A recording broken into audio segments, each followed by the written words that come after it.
शेताकडे गावाकडे जात असताना एका ऊस भरलेल्या ट्रॅक्टरने त्याला कट मारले असता त्या माणसांनी जाऊन कारखान्यासमोर सूक्ष्म विचारपूस करत असताना कारखान्यामधील गेटमध्ये धरून चांगलं दूध मोकळं केलं। भाऊसाहेब बिराजदार साखर कारखान्याचे वाचनांची गुंडागर्दी मोठी कामगिरी।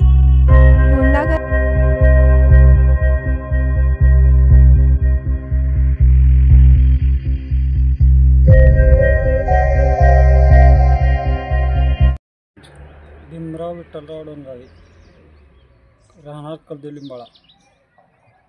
काय झालं त्या दिवशी? त्या दिवशी दूध आणायला गेलो होतो मी कारखान्यावर आणि ट्रॅक्टरवाला नीटच माझ्या अंगावर आलेला होता। मी गेटला जाऊन सांगायला गेलो। रात्री 9:45चा सुमार होता। त्यांना बोललो मी, तर त्यांनी मला वाकडं बोलले, मलाच मध्ये घेऊन कारखान्यात मारले। गेटच्या मध्ये घेऊन टी व्ही लाईट बंद करून मारले।